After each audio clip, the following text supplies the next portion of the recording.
Hi everyone, welcome to NDVA educational YouTube channel. Today మన Python problem వచ్చేసి text to wrap. So problem statement చూద్దాం. You are given a string s and width w. ఇక్కడ మనకి string అని ఇచ్చారు. string అనేది ఒకటి ఇచ్చారు ఇన్పుట్ గా అండ్ width ఇచ్చారు. Your task is wrap the string into a paragraph of width w. ఇక్కడ మనకేం చెప్తున్నారంటే ఆ స్ట్రింగ్ ని వ్రాప్ చేయమంటున్నారు. ఎట్లాగా విత్ డబ్ల్యూ తోటి ఒక పారాగ్రాఫ్ లాగా చేయమంటున్నారు. ఇక్కడ మనకి ఇన్పుట్ టు అవుట్పుట్ ఫార్మాట్ అనేది ఇస్తారు. శాంపుల్ ఇన్పుట్ ఏమో మనకి స్ట్రింగ్ ఇచ్చారు, ఒక స్ట్రింగ్. తర్వాత దీనిని విత్ ఫోర్ తోటి వ్రాప్ చేసుకుంటే ఎవ్రీ ఫోర్ స్ట్రింగ్ లో ఎవ్రీ 4 క్యారెక్టర్స్ అనేది వ్రాప్ అవుతాయి. అంటే ఎవ్రీ 4 క్యారెక్టర్స్ కట్ అవుతాయి. ఇక్కడ 4 క్యారెక్టర్స్, నెక్స్ట్ 4 క్యారెక్టర్స్, అట్లాగా రిమైనింగ్ లో లాస్ట్ ఎన్ని క్యారెక్టర్స్ ఉంటే అన్ని రిటర్న్ చేసేది. ఇలాగా టెస్ట్ వ్రాప్ అనేది ఫంక్షన్ జరిగిద్ది. ఇక్కడ ఇంకా మోర్ ఇన్ఫర్మేషన్ ఏమన్నా ఇచ్చారని చూద్దాం. Complete the wrap function in the editor below. Wrap has the following parameters: string a long string, int max width the width wrap to. ఇక్కడ లాంగ్ స్ట్రింగ్ అనేది ఒకటి తీసుకున్నారు, ఎందుకంటే వ్రాప్ చేయాలంటే క్యారెక్టర్స్ ఎక్కువ ఉండాలి కదా వాటిలో, అందుకు.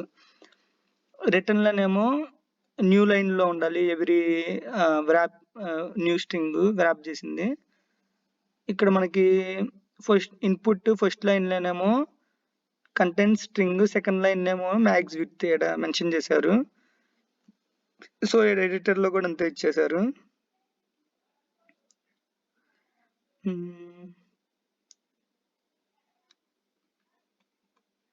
ఓకే, నెక్స్ట్ ఇంకా కోడ్ రాసుకుందాం. ఎట్లాగా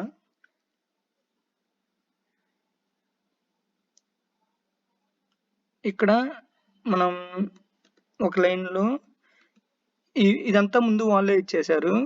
ఇక్కడ ఇంపోర్ట్ అనేది ప్రాబ్లం మన ఈ సిరీస్ లో ఫస్ట్ టైం ఇట్లాంటివి చూడటం. ఇక్కడ ఇంపోర్ట్ అంటే ఏం లేదు, లైబ్రరీ ఫంక్షన్ ని కాల్ చేసుకోవడానికి ఇంపోర్ట్ అనేది యూజ్ చేసుకుంటాం. ఇంపోర్ట్ టెక్స్ట్ వ్రాప్ అంటే ఈ టెక్స్ట్ వ్రాప్ లో మనకు కావాల్సిన function related built-in function related ఉంది. సో కొన్ని ఇంపోర్ట్ అనే ఫంక్షన్ యూజ్ చేసుకుని ఆ లైబ్రరీ పర్టికులర్ లైబ్రరీ యూజ్ చేసుకుంటేనే మన స్పెసిఫిక్ ఫంక్షనాలిటీని అప్లై చేసుకోవచ్చు. లేకపోతే విడిగా కోడ్ అప్లై చేయాలంటే దానికి కొంచెం డిఫరెంట్ ప్రాసెస్ చేయాల్సి వచ్చింది. డైరెక్ట్ గా ఇది ఒక లైబ్రరీనే ఉంది. లైబ్రరీ అంటే మనకి మీనింగ్ తెలుసుగా, ఒక దాంట్లో చాలా ఇన్ఫర్మేషన్ ఉండిద్ది. ఈ టెక్స్ట్ వ్రాప్ అనే లైబ్రరీలో మనకు కావాల్సిన ఫంక్షన్ అనేది యూజ్ చేసుకుంటాం. లైబ్రరీ అంటే జనరల్ గా ఏ మీనింగ్ వస్తుందో అదే మీనింగ్ తోటి ఇక్కడ ప్రోగ్రామింగ్ లో కూడా మనం అప్లై చేసుకుంటాం. First text wrap dot fill. ఈ డాట్ ఫిల్ అనేది మనకి ఇక్కడ ఇది అప్లై చేస్తే మనకి టెక్స్ట్ వ్రాప్ అనేది జరుగుతుంది. ఇక్కడ ఇచ్చిన సేమ్ ఇక్కడ ఇచ్చిన వేస్తాం, ఎందుకంటే స్ట్రింగ్ కి ఆడిచ్చిన విడ్త్ కి ఆ 2 పారామీటర్స్ ఈ ఫంక్షన్ లో పాస్ చేసుకుంటే ఆటోమేటిక్ గా ఈ ఫంక్షన్ యొక్క ఫంక్షనాలిటీ ప్రకారం స్ట్రింగ్ అనేది వ్రాప్ అవుతుంది. ఇక్కడ దీని రిజల్ట్ మనం ఏదో ఒక వేరియబుల్ లో స్టోర్ చేయాలిగా. సో సమ్ ఎక్స్ అనే దాంట్లో నేను స్టోర్ చేస్తా. ఇక్కడ ఆల్రెడీ మనకి ఫంక్షన్ ని ప్రింట్ చేశారు కాబట్టి మీకు ఆల్రెడీ ఫంక్షన్స్ కాన్సెప్ట్ చెప్పేప్పుడల్లా ప్రతిసారి చెప్పా. ఇక్కడ ఫంక్షన్ ని ప్రింట్ చేశారు కాబట్టి మనం రిటర్న్ లో రాస్తే సరిపోద్ది ఎక్స్ అని. ఒకసారి రన్ చేసి చూద్దాం.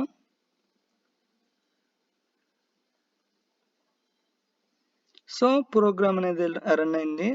నెక్స్ట్ ఇది సింగిల్ లైన్ ప్రింట్ చేయాలి కాబట్టి కోడ్ కూడా పెద్దగా ఏం లేదు కాబట్టి డైరెక్ట్ మనం ఈ సింగిల్ లైనే రిటర్న్ లో రాసుకుంటే సరిపోద్ది. ఇప్పుడు ఒకసారి రన్ చేద్దాం. సో ఇలా కూడా రన్ అయింది. ఇక్కడ ఎందుకు చెప్పానంటే ఈ పాయింట్, రిటర్న్ లో ఒక లైన్ ఉన్నప్పుడు డైరెక్ట్ గా ఈ లైన్ వచ్చిన ఆన్సర్ రిటర్న్ చేయాలంటే ఇట్లాగే యూజ్ చేసుకోవచ్చు.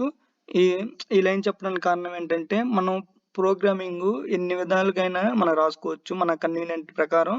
మనకి ఏది ఎట్లాగా రిజల్ట్ ఇస్తుంది అవన్నీ తెలుసుకోవడానికి నేను ఈ ప్రాసెస్ కూడా చెప్పా. సో ఏమైనా డౌట్స్ ఉంటే కమెంట్ సెక్షన్ లో పింగ్ చేయండి. Thanks for watching. Thank you all.